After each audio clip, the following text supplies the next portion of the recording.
Haleluya. Selamat pagi saudara-saudara yang dikasihi Tuhan Yesus.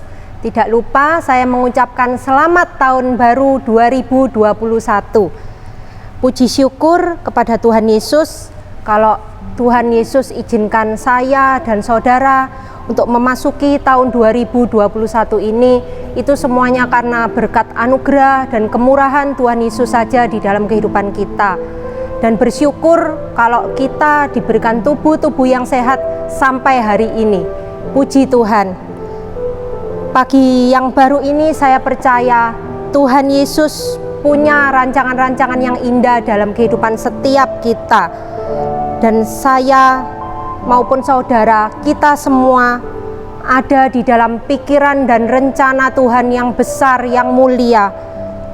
Kita mau buka satu ayat di dalam Matius 10 ayat 30.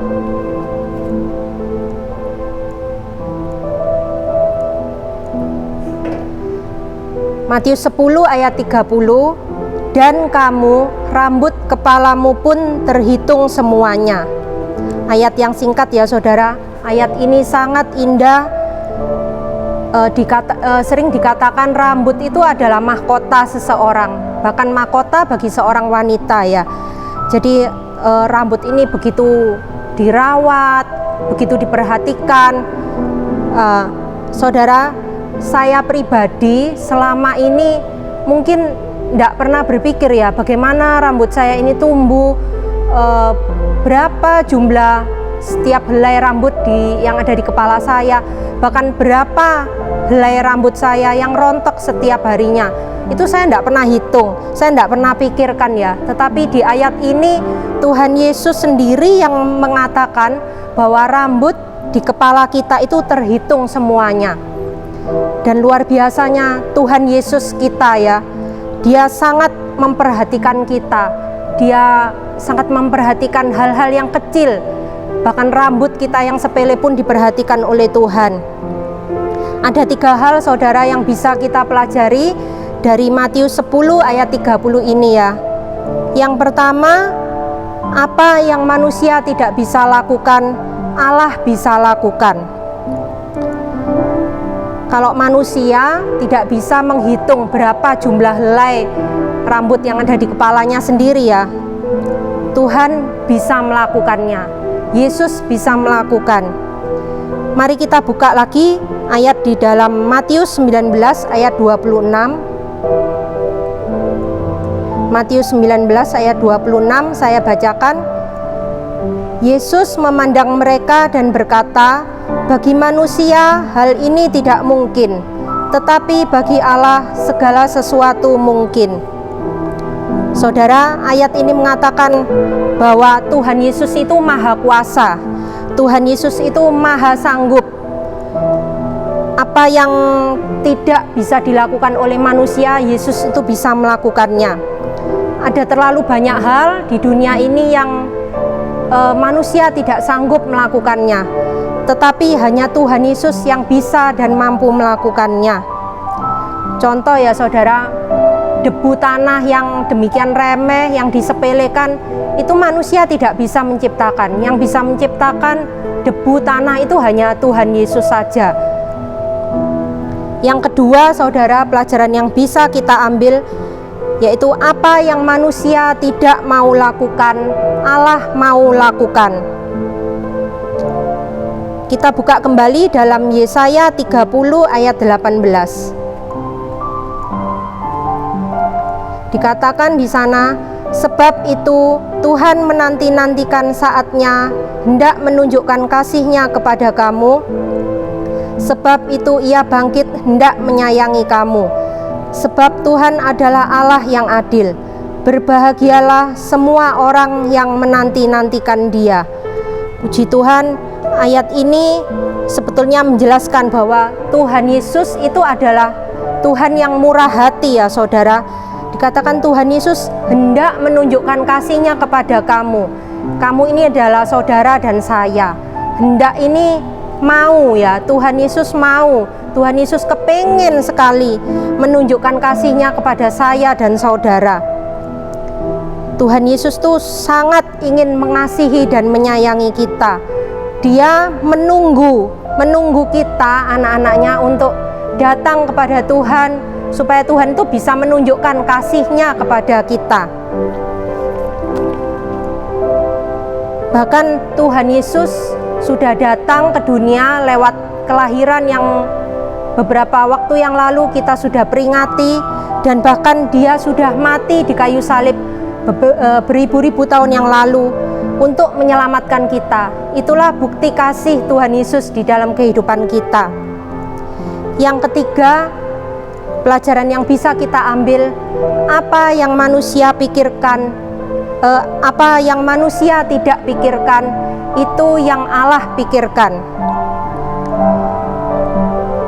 Saudara, seperti rambut tadi ya, mungkin kita tidak pernah berpikir rambut ini jumlahnya berapa, setiap hari rontok berapa ya. Tetapi Tuhan Yesus tuh selalu memikirkan ya, selalu tahu apa yang terjadi di dalam kehidupan kita. Kita mau buka di dalam Yesaya 43 ayat 4a.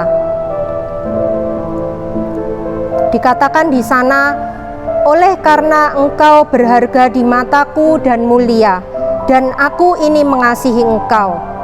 Coba diganti ya saudara-saudara, kata-katanya engkau diganti namanya kita sendiri, kita masing-masing. Dan aku adalah Tuhan, adalah Allah ya, diganti dengan Allah. Kita baca lagi, saya katakan dengan diri saya sendiri, Yesaya 43 ayat 4a. Oleh karena Susan berharga di mata Allah dan mulia, dan Allah ini mengasihi Susan. Puji Tuhan, saya dikasihi Tuhan Yesus, demikian pula saudara juga dikasihi oleh Tuhan Yesus. Kita ini berharga, kita mulia, kita ada di dalam pikirannya Tuhan. Sekalipun mungkin ada orang-orang yang meremehkan kita, ada orang-orang yang mungkin mengabaikan kita, tidak menghiraukan kita, bahkan mungkin kita dipandang sebelah mata oleh dunia. Tetapi percayalah bahwa Tuhan Yesus sangat-sangat mengasihi saudara dan saya. Kita buka kembali di dalam Mazmur 139 ayat 16 dan 17. Matamu melihat selagi aku bakal anak, dan dalam kitabmu semuanya tertulis hari-hari yang akan dibentuk sebelum ada satu pun daripadanya. Dan bagiku betapa sulitnya pikiranmu ya Allah, betapa besar jumlahnya. Saudara, ayat-ayat ini mengatakan bahwa Tuhan Yesus itu sangat memikirkan kita, bahkan sebelum kita ini dibentuk di dalam rahim ibu kita, sebelum kita dilahirkan, Tuhan Yesus sudah merancangkan kehidupan kita itu begitu sempurna ya.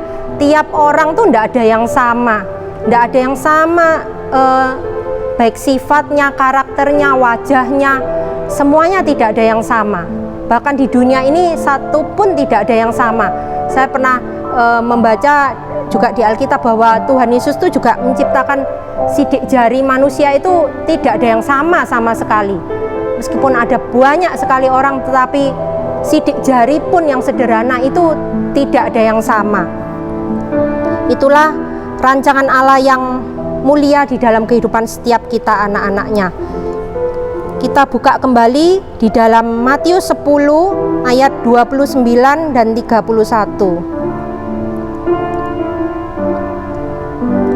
Bukankah burung pipit dijual 2 ekor seduit? Namun seekor pun daripadanya tidak akan jatuh ke bumi di luar kehendak Bapamu. Sebab itu janganlah kamu takut, karena kamu lebih berharga daripada banyak burung pipit. Puji Tuhan, kalau burung pipit saja yang kurang berharga itu harganya murah ya saudara, tetapi Tuhan Yesus memperhatikan sedemikian rupa. Bahkan burung pipit kalau jatuh ke tanah pun Tuhan Yesus tahu. Padahal ada banyak sekali jenis hewan yang ada di muka bumi ini, tetapi Tuhan Yesus tahu kalau ada satu burung yang jatuh, itu Tuhan Yesus tahu. Demikian pula hidup kita saudara, jangan khawatir ya saudara, jangan takut, karena kita lebih berharga daripada burung pipit. Tuhan itu memperhatikan hal-hal yang sederhana, hal-hal yang sepele dari kehidupan kita. Bahkan hal-hal yang mungkin terluput dari pandangan kita pun Tuhan Yesus perhatikan. Saudara, apa yang saudara takutkan dalam menghadapi tahun 2021 ini? Mungkin ada banyak ketakutan-ketakutan, kekhawatiran, kegelisahan menghadapi dunia yang semakin gelap ya saudara. Ada pandemi COVID yang belum juga berakhir, dan mungkin kita tidak tahu apa yang akan terjadi di sepanjang tahun 2021. Tetapi yakinlah bahwa Tuhan Yesus itu punya rancangan-rancangan yang indah di dalam kehidupan setiap kita anak-anaknya. Jadi saudara, mari kita mau terus hidup melekat, kita mau datang terus kepada Tuhan Yesus, kita mau berikan hidup kita untuk dipimpin oleh Tuhan Yesus, supaya hidup kita ini tahu apa yang menjadi rancangan-rancangan Tuhan di dalam kehidupan setiap kita, karena Tuhan Yesus yang bertanggung jawab atas hidup kita. Dia pasti akan mengerjakan yang terbaik buat saudara dan saya. Terima kasih, puji Tuhan. Jangan pernah takut dan khawatir menghadapi tahun 2021. Rencana Allah sempurna di dalam kehidupan saudara dan saya. Puji Tuhan, saya ingin menyanyikan satu lagu yang pendek, Aku di Tanganmu. Puji Tuhan.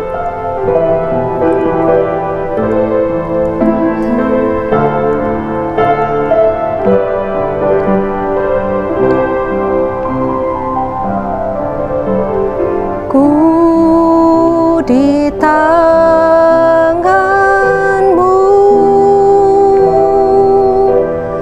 ku di hatimu, di pikiranmu, di rencanamu, tak pernah ditinggalkan.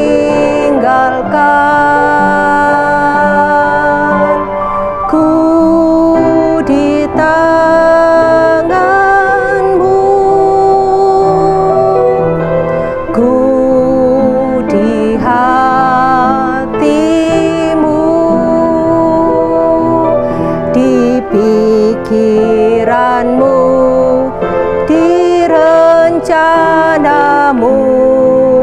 tak pernah ku sendiri.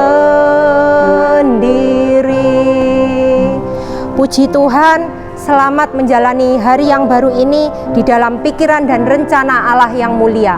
Haleluya.